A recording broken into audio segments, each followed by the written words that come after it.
Eu cumprimento a todos com a paz do Senhor Jesus, amém? Graças a Deus. Eu quero convidar os irmãos que têm a sua Bíblia, a abri-la no livro do profeta Malaquias.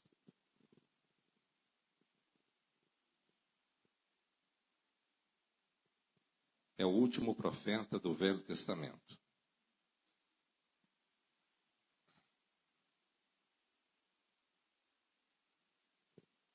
Malaquias, capítulo 1, versículo 1 e 2.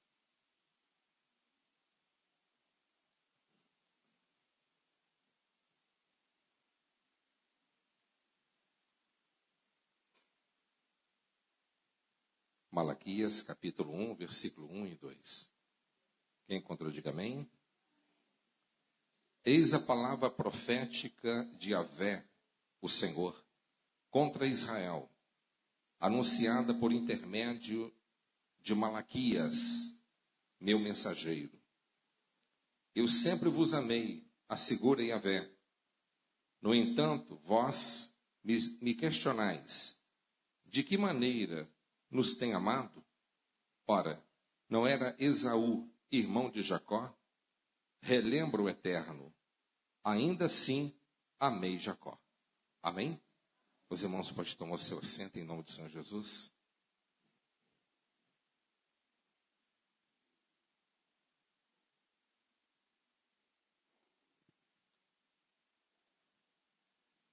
Eu quero mais uma vez falar sobre esta passagem onde nós podemos absorver e aprender lições importantíssimas. É uma mensagem que foi dita há muito tempo, mas é atualíssima para os nossos dias atuais. E quando eu leio aqui Malaquias, eu observo que o Deus Todo-Poderoso, ele não somente confronta o seu povo, mas aqui também ele lança 7 sentenças contra o seu povo. E também o povo de Deus também dá 7 desculpas com relação às suas sentenças. E aqui nós vamos tratar sobre aquilo que o Deus Todo-Poderoso estava questionando e também dos questionamentos pelas quais o povo de Deus também estava reclamando com o Senhor. Aqui é uma cena de um tribunal, onde a acusação e defesa, onde que nós encontramos perguntas e respostas. Em primeiro lugar, no versículo 1 e 2, aqui é questionado o amor, a questão do amor de Deus. Ele diz assim: eu vos tenho amado, diz o Senhor, mas vós dizeis, em que nos tens amado? Então aqui, na mesma medida que Deus, ele afirma o seu amor para com o povo dele, ele questiona a falta de amor que o povo tinha para com ele. Então Deus não somente afirma, mas ele também argumenta. E ele diz sobre a escolha de Jacó, o patriarca. E Deus, ele escolheu o patriarca Jacó antes de mesmo dele fazer aquilo que é bom, aquilo que é mal. Então Jacó, ele foi escolhido não por causa das suas virtudes, mas apesar dos seus defeitos. Ele foi escolhido não pelos seus méritos, mas pela graça de Deus. E é sobre isso que o Deus Todo-Poderoso, ele se revela a nós. Ele te escolheu antes da fundação do mundo. E antes que você nascesse, ele já sabia quem era você. Antes de você fazer o bem ou o mal, ele já te elegeu, já te predestinou para a glória do Deus eterno. E foi exatamente isso que Deus estava falando. Vocês estão questionando o meu amor para com vocês? Mas eu escolhi vocês antes de vocês me conhecerem. Eu escolhi Jacó, mas porém eu aborreci Esaú. Eu odiei Esaú. Então aqui o Senhor Deus Todo-Poderoso, ele demonstra o seu chamado eletivo. Então Deus ele escolhe aqueles que hão de morar com ele. Quem se sente escolhido por Deus aqui, diga graças a Deus. Esse é o amor de Deus. Quantas falhas, quantos erros, quantos deslizes, quantas decepções nós causamos a Deus ao longo da nossa vida. E, no entanto, Deus incansavelmente continua nos amando, continua o seu amor ainda resistindo, ainda a nossa rebeldia, e Ele não desiste de nós. Ainda que você desista dele, mas ele não desiste de você. Não há adjetivos na Bíblia que possa definir o amor de Deus. O autor, ele diz, Deus amou o mundo de tal maneira. Então não há forma de expressarmos uma forma plena, perfeita, o amor de Deus. E nós sabemos que Jacó, o seu próprio nome já significava suplantador, surrupiador, enganador. E assim foi a vida de Jacó. Mas Deus já tinha escolhido Jacó. E escolheu Jacó e também a sua descendência. Meus amados irmãos, o Deus Todo-Poderoso estava demonstrando o amor dele para com o seu povo. E Deus está demonstrando o amor dele para com você também. A Bíblia diz em João 15,16, não me escolhestes vós a mim, mas fui eu que vos escolhi a vós. E vos nomeei, para que vades desfruto, o vosso fruto permaneça, a fim de tudo quanto pedis ao Pai, em meu nome, Ele vos conceda. Então é Ele que nos escolhe, é Ele que nos elege. E o povo estava reclamando a falta de amor. O povo estava reclamando a falta de amor da parte de Deus, e na verdade, era o povo que não estava demonstrando o amor verdadeiro ao Deus Todo-Poderoso. Então aqui, em primeiro lugar, nós observamos aqui a primeira sentença. O amor de Deus, mas também a ausência do amor no coração do povo em servir a Deus. Segundo lugar, a questão da honra. Amém? No versículo 6 de Malaquias, do capítulo 1, diz assim, se eu sou pai, onde está minha honra? Presta atenção. Se eu sou pai, onde está minha honra? E se eu sou Senhor, onde está o respeito para comigo? Vós dizeis, em que desprezamos nós o teu nome? Então aquele povo estava chamando o Senhor de Senhor, mas não o respeitava. As palavras do povo não havia significado. A boca falava uma coisa, mas o comportamento, as atitudes, os sentimentos era outra. Então a Bíblia diz que a vida daquele povo, a sua maneira de viver, reprovava a sua profissão de fé. Então nós precisamos de entender que nós precisamos de honrar a Deus. Honra, respeito. Eu não estou vendo hoje aqui, mas eu acredito que, não somente aqui, mas em muitos lugares, infelizmente, tem pessoas que acham que o louvor não faz parte do culto. Conversa o tempo todo no culto. enquanto está louvando, cantando, conversa o tempo todo. Conversa, um bate-papo. Não é só jovens e adolescentes, não. A falta de respeito. Isso é falta de honra. Isso é falta de respeito com Deus. E a pergunta que nós devemos fazer, e agora? Ao sairmos daqui, podemos ter a nossa consciência limpa se Deus realmente aceitou o nosso culto?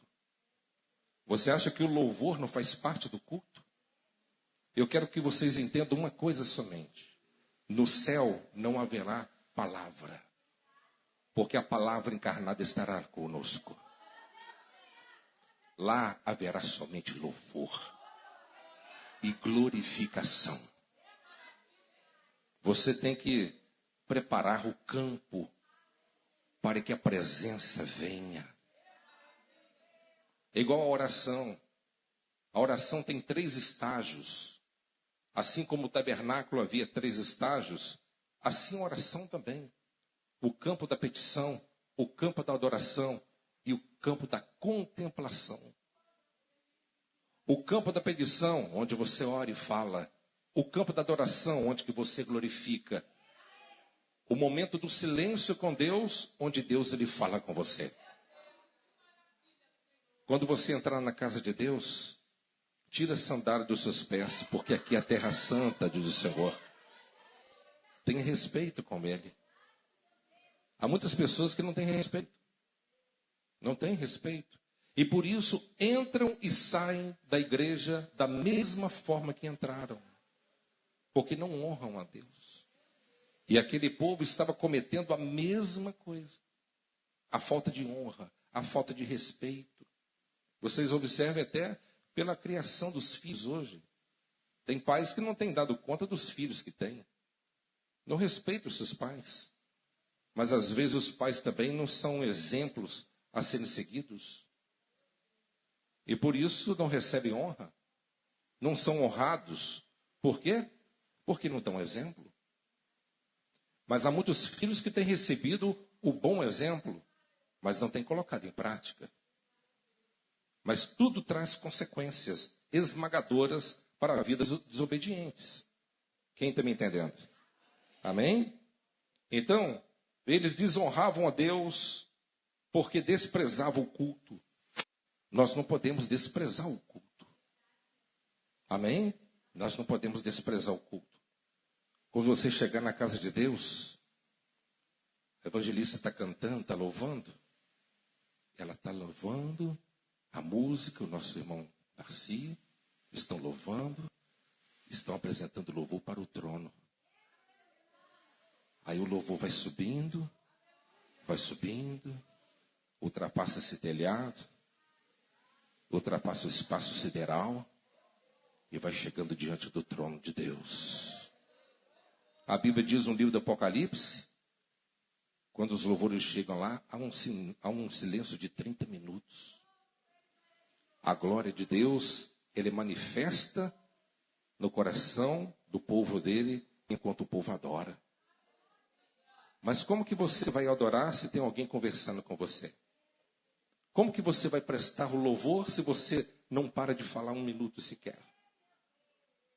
Hoje nós temos o celular e todo mundo carrega a Bíblia no celular, não há problema nenhum sobre isso. Mas será que nós realmente estamos usando o celular dentro da igreja para esse fim?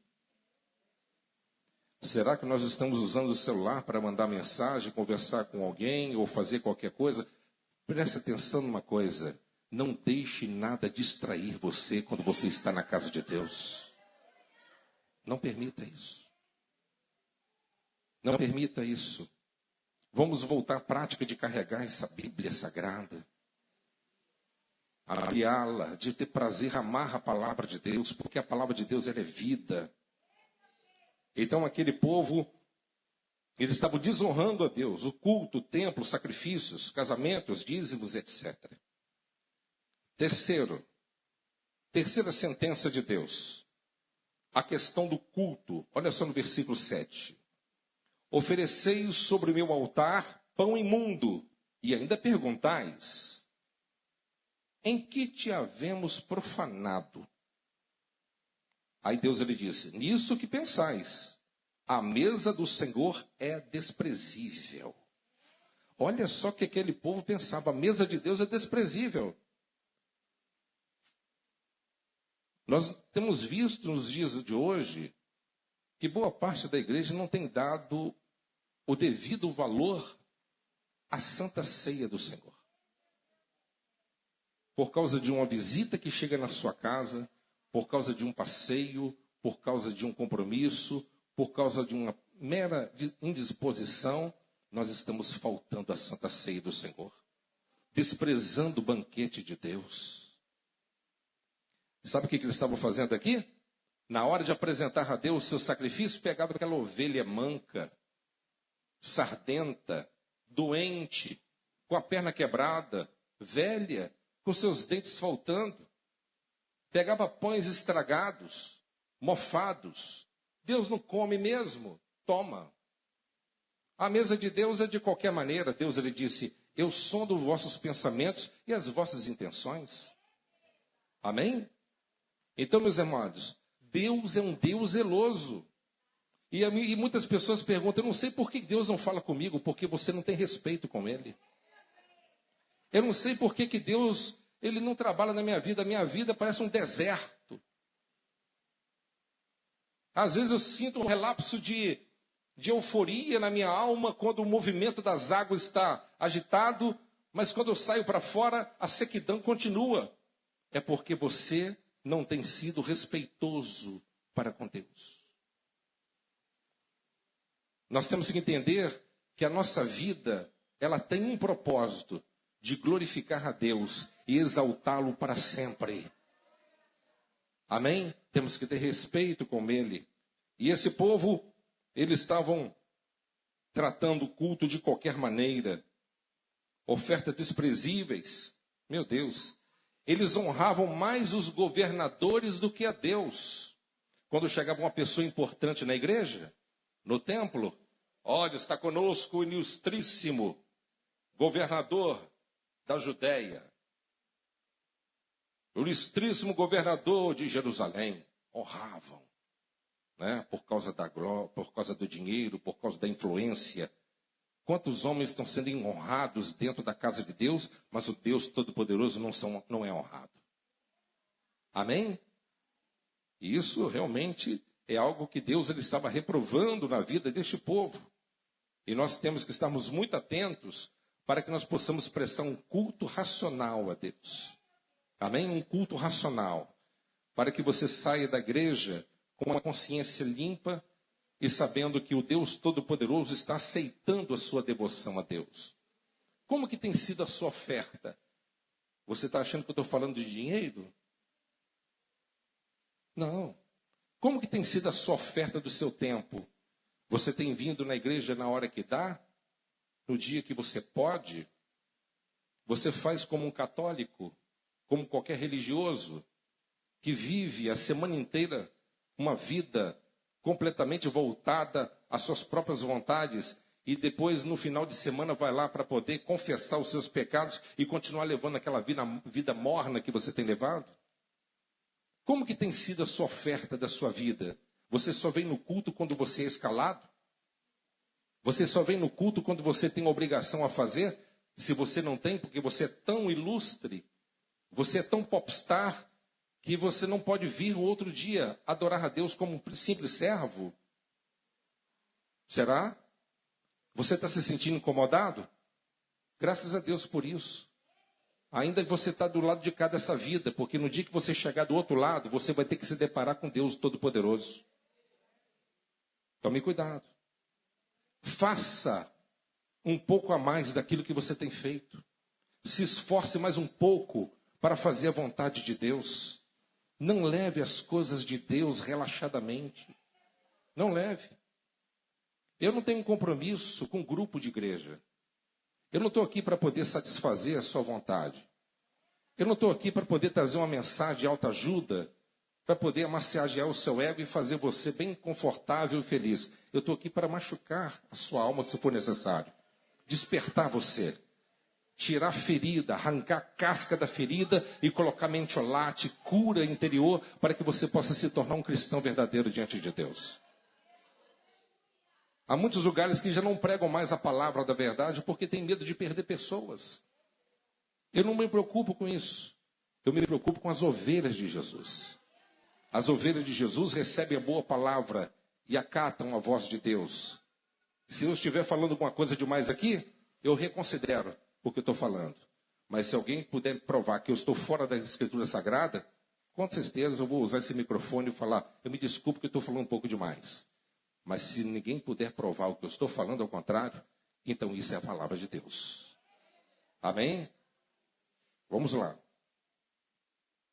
O culto a Deus precisa ser de acordo com os preceitos estabelecidos a Deus. Não segundo os nossos pensamentos. Pastor, por que o senhor não coloca aí na igreja um teatro, na palavra? Por que você não coloca danças? Por que você não coloca um baile gospel dentro da igreja? Por que você não faz isso e aquilo? Porque não está dentro da Bíblia.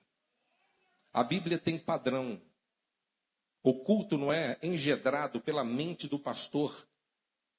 Ele foi criado e estabelecido pelo próprio Deus. Então isso é do inimigo? Não estou falando isso. Você pode usar essas ferramentas para fins diferentes em outras ocasiões. Mas o culto, não. O culto, ele tem que ser um culto bíblico. Quem está me entendendo?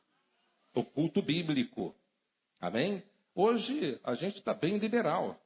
Mas na época da grande reforma, João Calvino, Agostinho de Hipona, eles diziam o seguinte: se a música, o louvor da igreja, se a melodia sobressair a letra, essa música não é de Deus.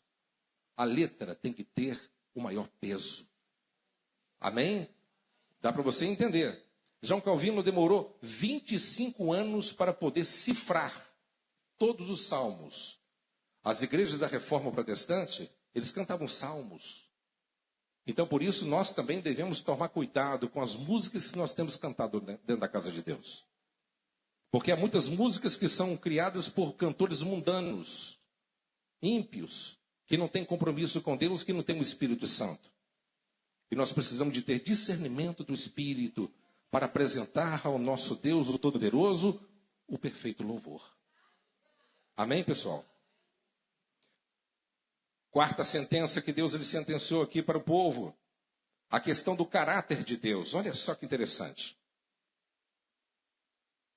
Versículo 2,17 diz assim: enfadais o Senhor com vossas palavras, e ainda dizeis: em que o enfadamos? Nisto pensais: qualquer que faz o mal passa por bom aos olhos do Senhor. E desses é que ele se agrada. Ou onde está o Deus do juízo? Eu vou te explicar para você que Deus ele acabou de dizer aqui. O povo estava questionando o caráter de Deus, dizendo assim: o ímpio faz o que quer. Deus não faz nada. Deus não faz nada. Pelo contrário, ainda pensou em dar muita grana para ele gastar. Deus não faz nada. Ele estava olhando Deus como um Deus injusto, que apoia a corrupção, que apoia aquele que está vivendo uma vida errada. E muitas das vezes o sentimento de indignação não brota no coração de muitos.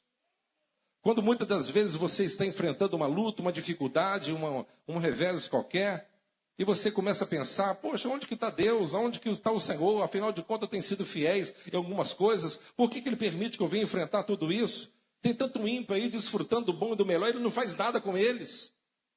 Será que nosso sentimento, o nosso comportamento e os nossos sentimentos têm brotado diante de Deus dessa forma? Será que nós temos tido comportamento semelhante a este povo? Tome cuidado, porque o nosso Deus é um Deus de juízo. A Bíblia diz que Deus dá corda ao ímpio, mas no momento certo eles cairão. Amém? Ainda que você possa sofrer todo tipo de agruras ou dificuldades desse lado de cada vida, nas mãos do nosso Senhor Jesus para toda a eternidade. Aqueles que quiserem viver este mundo de uma forma descompromissada, uma vida totalmente voltada ao mundanismo, etc., o salário deles e a recompensa deles terão no dia do juízo. Amém? Deus não tem pressa. Ele dá oportunidade. Ele vê a pessoa pecando, o ímpio pecando, ele deixa, ele vai dando corda. No momento certo, Deus ele apanha, porque para Deus não tem, o tempo não existe para ele. O apóstolo Paulo disse que para Deus um dia é como se fosse 1000 anos, e 1000 anos como um dia. Amém? A gente não passa de 100 anos. 100 anos para ele não é nada. Amém? Ele tem paciência, ele aguarda, ele vai te dando chance, oportunidade. Você está brincando com Deus? Brinca. Você está achando que ele está com pressa de pegar você? Não, ele vai te pegar. Você não escapa dele. Você escapa da justiça do Brasil. Você pode escapar se você tem bom advogado, você pode fazer o que você quiser. Sim ou não? Mas eu quero ver você escapar da mão do juiz, dos juízes. Amém? A Bíblia diz no livro do Apocalipse que naquele grande dia ninguém vai escapar da presença dele. Grandes e pequenos vão ter que se deparar diante dele.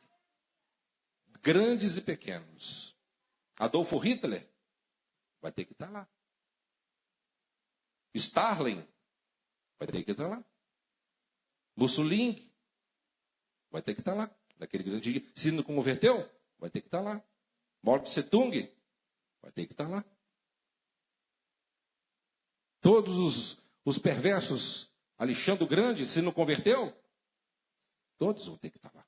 Ninguém vai se escapar. Grandes e pequenos. E quanto tempo vai demorar o julgamento do Eterno? Não faço ideia. Mas a Bíblia diz que ele vai julgar um por um, segundo as suas obras. Já pensou? Você está achando que Deus vai julgar, no montante? Face a face, tete a tete, um por um. Hoje você pode fugir daquele grande dia.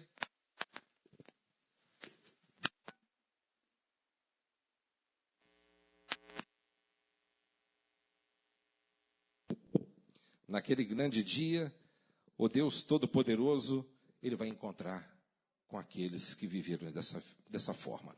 Mas, em contrapartida, aqueles que estão com Cristo, irmãos, aleluia. Vai ser um momento glorioso. Vai ser um momento estupendo.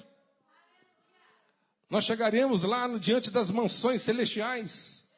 Ele disse, eu estarei preparando lugar para vocês, porque aonde que eu estiver, vocês vão estar comigo também. Você já viu Jesus? Mas você vai ver. Você vai ver assim como João viu em Pátimos. Você vai ver assim como Estevão viu. Você vai ver assim como os discípulos e também os 500 irmãos também viram Jesus ressuscitado.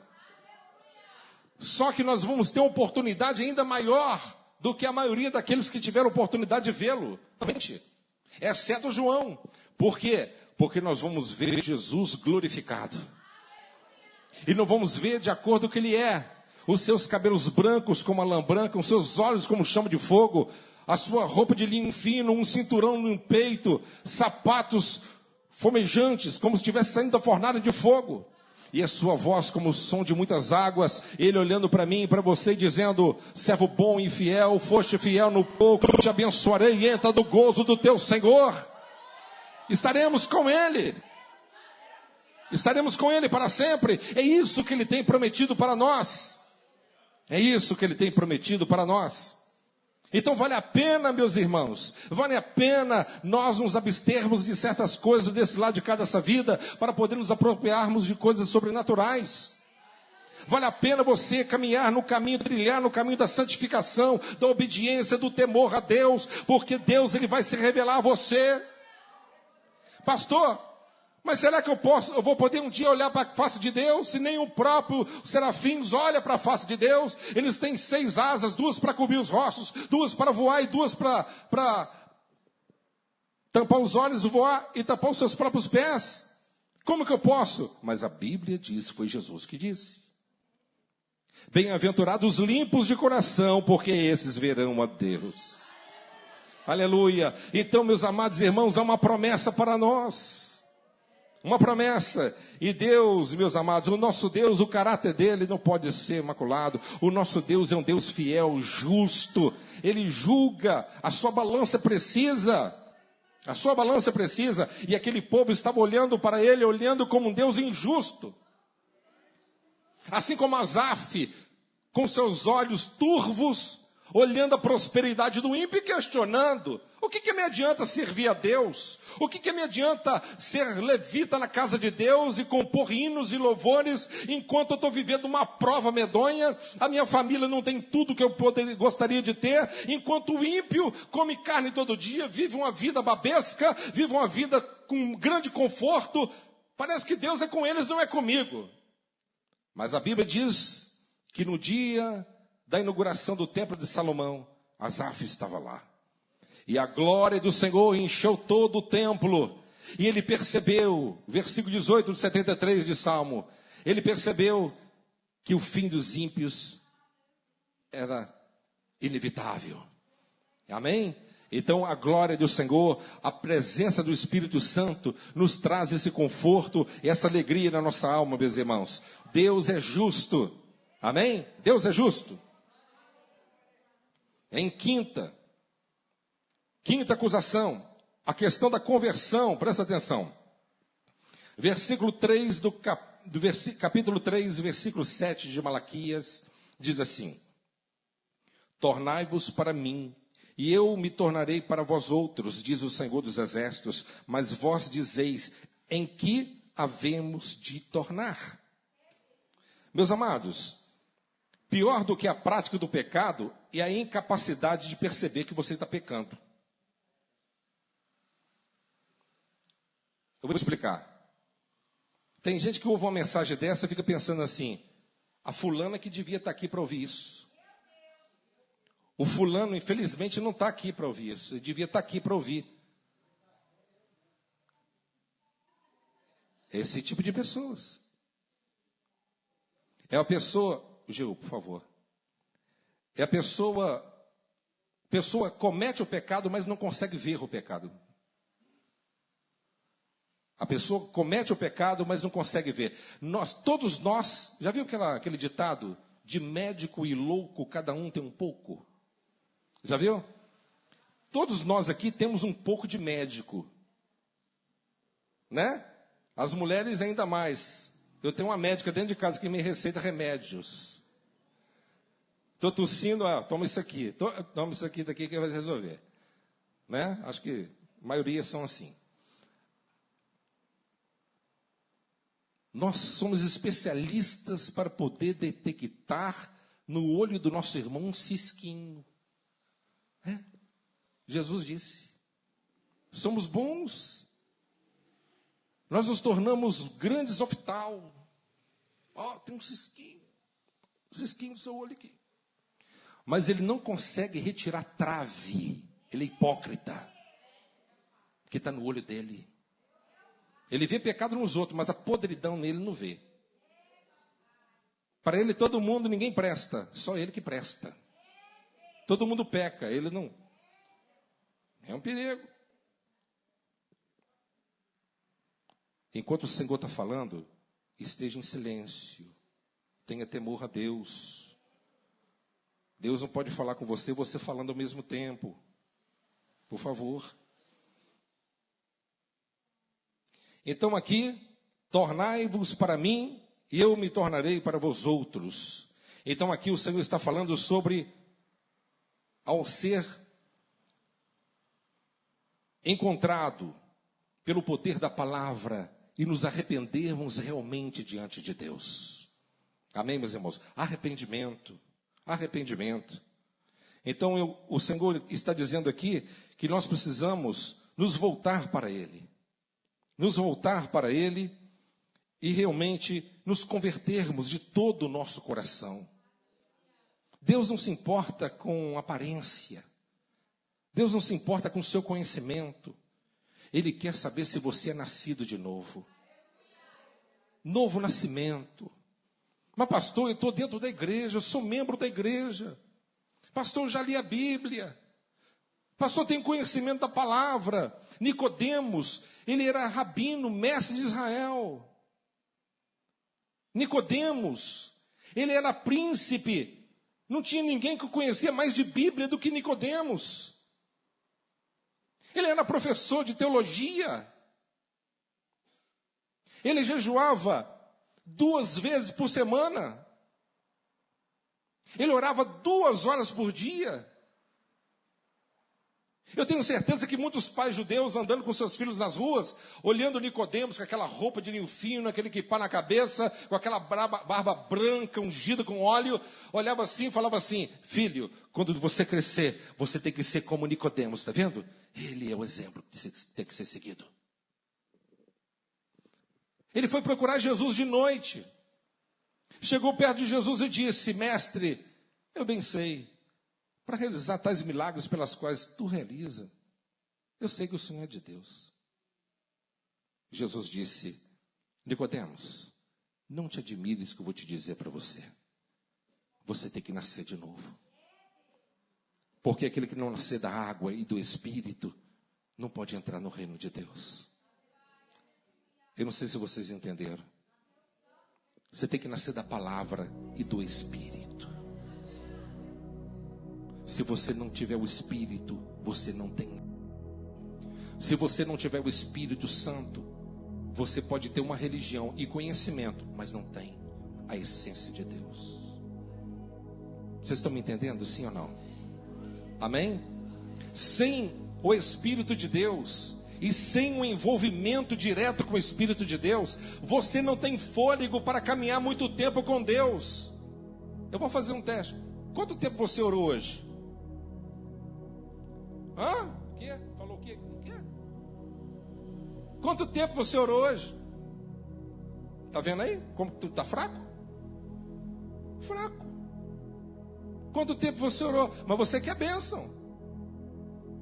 Mas você quer que Deus fale com você. Você quer que Deus abençoe os seus negócios. Você quer que Deus esteja contigo. Há quanto tempo você falou com Ele hoje? Eu não sabia que eu tinha que falar com Ele. Ah, é? Então isso mostra o termômetro da sua alma. Isso mostra. Deus não existe para satisfazer os seus desejos pessoais. Deus não é o seu empregado, não. Deus não é um garçom de luxo para satisfazer nossas vontades. Deus é Deus. Você entrou aqui na casa de Deus, não deu um glória a Deus. Você pode ir embora para casa e nunca mais nem dar um glória a Deus no final da tua vida, nunca mais dar um glória a Deus. Mas mesmo assim, Deus no seu trono, Ele vai continuar de eternidade a eternidade sendo Deus. Sem eu e sem você. Sem eu e sem você.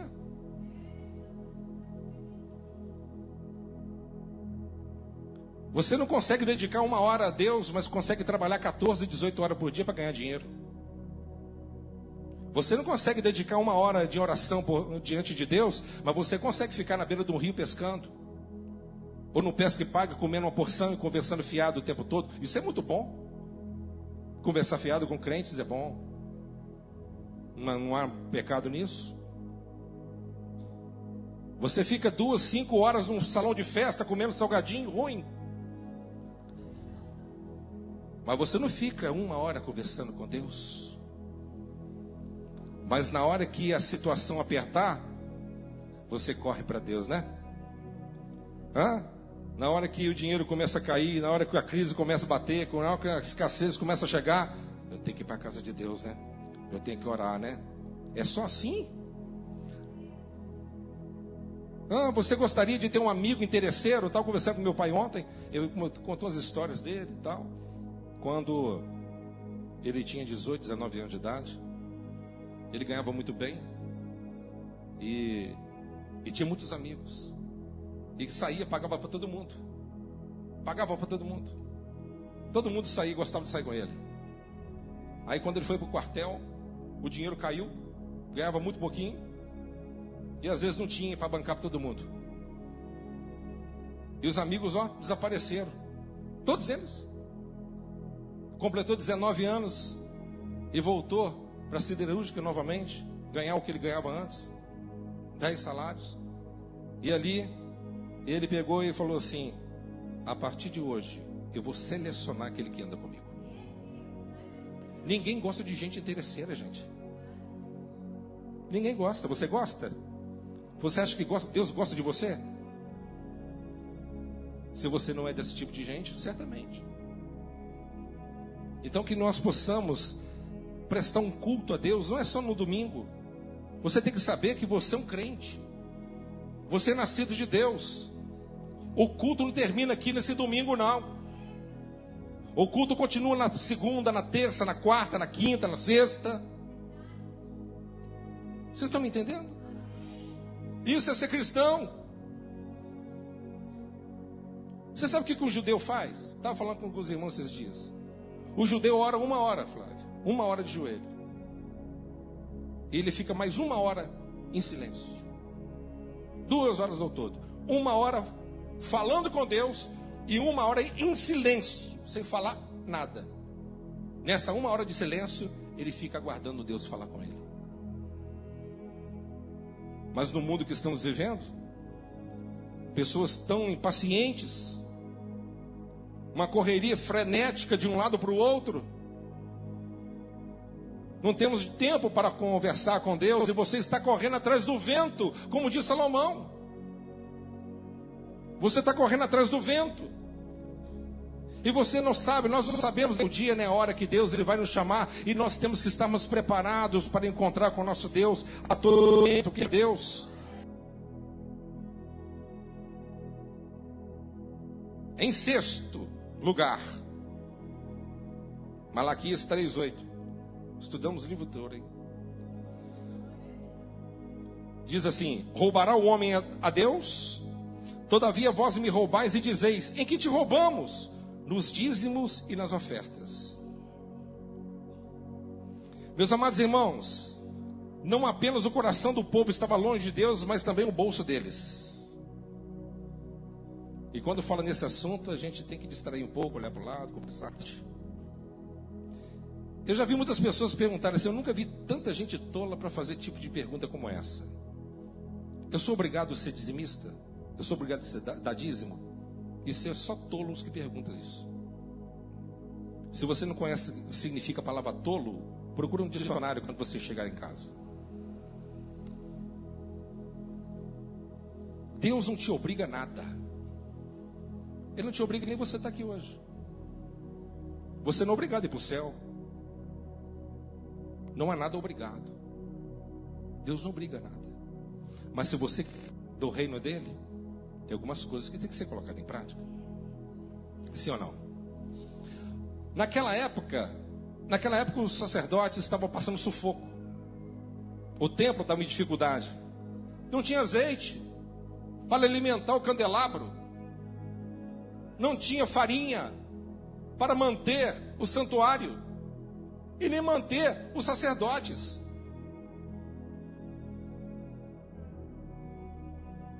Estava faltando dinheiro. E o povo estava falando: o senhor não me ajuda, hein? Já tem 80 anos que nós fomos libertos, e no entanto, nós não estamos prosperando. Aí Deus falou assim: porventura pode o homem roubar a Deus? Mas em que nós temos roubado o Senhor? Nos dízimos e nas ofertas. Com maldição sois amaldiçoados, porque roubais a mim toda a nação. E há isso nos dias atuais. Porque se você liga a internet, muitas pessoas falam: hoje, nos dias de hoje, não é obrigado mais devolver o dízimo, porque isso é obra da lei. O sacerdócio levítico acabou. É verdade isso, pastor? Claro que é. É verdade. O sacerdócio levítico foi extinguido. Não existe mais. Só que Jesus não pertence à tribo de Levi. Ele pertence à tribo de Judá. Ele é da geração de Melquisedeque. O sacerdócio não tem fim. Ou seja, esse mandamento é vigente até hoje. Mateus 23:23. Jesus, ele disse: vocês não somente devem fazer a devolução dos dízimos e das ofertas, porque aqueles religiosos eram tão meticulosos que eles devolviam os dízimos até das hortelãs e do cominho do edro. Mas os grandes mandamentos ele não colocava em prática, como amar a Deus, amar o próximo, etc. E Deus, ele disse: vocês não somente devem praticar os pequenos mandamentos, quanto os grandes também. O dízimo não é uma obra da lei de Moisés. Não. Era algo que já era praticado 400 antes de Moisés. A Bíblia diz que o patriarca, o pai do monoteísmo, Abrão, ele apresentou ao rei Melquisedeque, rei de Salém, da antiga Jerusalém, que aponta tipologicamente para Jesus. O sacerdócio dele não tem início e nem fim.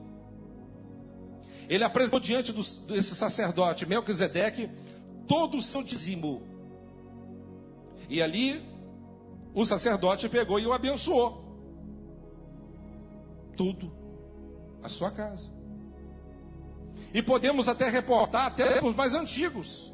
Por que não pensar, não vou aqui colocar coisa que não está escrita, mas por que nós não pensarmos que aquilo que Abel apresentou no altar e foi aceito por Deus, não foi o dízimo dele? Por que não pensar o que Caim apresentou, não com zelo, com fé, no altar, não foi o dízimo dele? Então eu quero que vocês entendam uma coisa: não é simplesmente você pegar a 10ª parte e colocar no altar. Tem que ter zelo, tem que ter respeito, tem que ter temor. Não é por obrigação, é por alegria, por satisfação, por reconhecimento. Se você não quer, dá problema teu, e não vai fazer falta. Deus levanta outro. É você que está perdendo. É você que está perdendo. A igreja não está perdendo. É você que está perdendo. O seu dízimo, a sua oferta não tem o poder de abençoar a obra, mas é o altar que decreta a bênção sobre você. O seu dízimo não faz diferença. A diferença que faz é quando você apresenta com temor, com reconhecimento, com gratidão. Pegar o dízimo, né? Poxa, esse dízimo aqui dá para pegar uma prestação de um carro todo mês, né? Tem que dar, né? Não dá não, tá jogando dinheiro fora, rapaz. Dá para comprar um liquidificador que você diz, vem, poxa, liquidificador novo, o meu tá meio ruim. Tá perdendo. Tá perdendo. Dízimo é gratidão, reconhecimento, é só para aqueles que é nascido de Deus. É só para aqueles que foram tocados pelo Espírito Santo. É só para aqueles que olham para o céu e sabem que tudo que vem na mão dele é Deus que dá. Quem não devolve porque é senhor de si mesmo, é dono das suas próprias coisas. É claro, é simples assim. Então o povo, ele estava questionando, e Deus, ele disse assim: quem tem poder para repreender o devorador sou eu. Ele disse: por causa de vós repreendei o devorador, para que não consuma o fruto da terra, nem a vinde do campo. Vocês estão me entendendo? Amém, meus irmãos? Então nós não podemos pegar o nosso dízimo e entregá-lo de uma forma leviana. Pastor, eu sou de outro ministério, de outra igreja, eu quero dar o dízimo aqui na sua igreja, pode? Eu falei assim: não, pode não. O seu pastor está lá, ó, pagando preço por você. Quem está pagando preço por você é ele. Vai lá, dá lá. Eu vou no Bahamas e faço uma compra lá, e vou no Bretas para pagar a conta? Você tem que ter consciência, rapaz. Tem que ter caráter. Tanto o líder quanto você que está entregando. Tem que ter caráter. Estão me entendendo? Sim ou não? Simples. Deus não se importa com quanto que você dá. É da forma que você dá. Do jeito que você dá. Você não pode querer administrar o dinheiro. Pastor, posso pegar o dízimo e comprar um monte de cesta básica para dar aos pobres? Não. Você não recebeu essa autorização. Deus não te deu, porque não é teu. Você tem que entregar no altar. E quem vai administrar ele É o líder da igreja. Se você não confia nele, procura outro. Eu não confio no pastor da igreja, não confio em mim, não. Procura outra igreja. Vai para outra. Mas não continua dentro da igreja como infiel, não. Sim. Então não posso doar a cesta básica? Claro que pode. Dos 90% que você tem, faz o que você quiser. É seu. 10% coloca na tua cabeça, não é teu. Se você coloca, está roubando. Ou então tem que rasgar a Bíblia e jogar fora. Eu já provei para vocês aqui, biblicamente, que não é de Malaquias, bem antes disso. Amém? Estava conversando até com o professor, falei, pastor, você tem que falar mais um pouco sobre esse assunto. Eu não gosto de falar. Eu não gosto de mencionar sobre dinheiro, sobre grana, diante de tantos escândalos que há. Eu não gosto, se eu pudesse, eu não falava sobre isso. E você sabe muito bem. Fico constrangido. A classe evangélica, o pastorado está tão mal visto, que a gente fica constrangido de falar sobre esse assunto. Mas eu, como homem de Deus, eu tenho que ensinar vocês. Porque isso depende da sua prosperidade, depende da bênção de Deus sobre você. Jamais eu vou ficar perdendo tempo aqui, 10, 15, 20 minutos aqui para poder falar de dinheiro. Jamais eu vou fazer isso. Não faço campanhas, não peço dinheiro. É isso e pronto. Você sente no coração, dá. Não sente, não dá. Ah não, eu vou fazer uma campanha aqui, cada um vai dar 500 reais, não sei o quê. Eu não vou fazer isso. Deus é o Deus da obra, vai tocar no coração de alguém para poder abençoar. Vocês estão me entendendo? Amém? Então, isso era o que Deus estava questionando. O povo estava questionando. Por que eu não prospero? O fiel. E tem gente que foi infiel a vida inteira. Começou a dar dízimo 1 mês, 2 meses. E está achando que pode cobrar Deus. Peraí. Você pega uma terra. Você ara. Suca. Sementeia. 2 meses depois você vai colher? Claro que não. Amém, pessoal? Você vai semear. A colheita vai vir. Agora, presta atenção numa coisa. Tem pessoas que questionam. Pastor, eu sou dizimista, mas o dinheiro não sobra. Não sobra não é porque Deus está sendo infiel com você. Porque você não é inteligente. Para poder administrar o que você ganha. Amém? Procure inteligência. Inteligência você adquire através de estudo. Pesquisas. Aprenda a administrar o que você ganha. O grande segredo não é o quanto você ganha, é como que você administra. É como você administra. Salomão disse, aquele que toma pouco, é a Bíblia que diz, economiza. É só não gastar além do que você pagar. Antes de você comprar uma coisa, faça uma pergunta a você mesmo. Eu preciso de comprar isso? Segunda, se você precisa de comprar isso agora? Terceira, dica de economia, hein? Terceira, faz ideia? Eu tenho condição de comprar? Entenderam ou não? Faça essa pergunta. Sempre quando você for gastar dinheiro, pergunte. Eu preciso de comprar isso agora? Eu preciso disso? Preciso de comprar agora? Tenho dinheiro para comprar? Mas as pessoas querem comprar sem ter o dinheiro e acabam entupindo os cartões e ali pagando juros de 12% ou mais. Agiotas. Regularizados. Está jogando dinheiro fora. O problema do coração do homem é a ansiedade. Ele quer comprar uma coisa, mas quer para ontem. Isso que é o problema. Então você paga 2 vezes, 3. O cara quer comprar um carro, mas quer comprar o carro. Um exemplo. Ele não pode ter um Fusca, mas ele quer um carro com 0. Ele ganha R$1.500 por mês, mas quer pagar uma prestação de 1.000. Vai dar certo isso? Claro que não. Não vai funcionar. Você vai pagar a primeira prestação, a segunda com dificuldade, a terceira já atrasou, a quarta já está atropelando uma com a outra, e juro em cima. Até o oficial de justiça te ligar, ou bater na tua porta, e você perder. Sim ou não? Estou dando dica para vocês, hein? Eu aprendi com 13 anos. 7º lugar, último lugar, a questão das palavras. 3:19. As vossas palavras foram duras para mim, diz o Senhor, mas vós dizeis que temos falado contra ti. Olha que Deus ele fala. As vossas palavras têm sido duras comigo, diz o Senhor.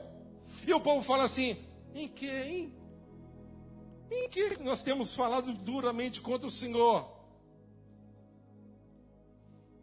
Sabe o que eles falavam? É inútil servir o Senhor. É inútil. Servir o Senhor é inútil, é besteira, é perca de tempo. Era isso que eles estavam falando com Deus.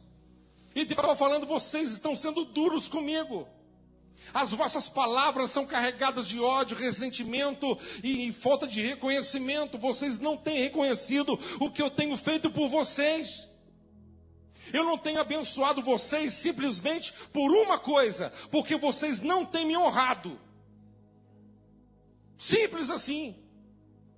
Não têm honrado. Aprenda esse princípio. Eu estou pregando há mais de 20 anos.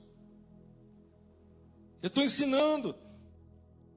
Esse princípio eu adotei para mim assim quando converti. Eu era um leitor voraz na religião que eu era. E quando eu peguei, o Senhor me trouxe, eu peguei a Bíblia e comi ela em 15 dias. Quase 20 dias eu tinha lido a Bíblia toda. Uma sede, uma vontade. E quando Deus me mostrou ali, eu entendi o cerne da questão. Eu entendi. Você tem que usar inteligência. E ali minha vida mudou, jovem ainda. Minha vida mudou. Eu entendi.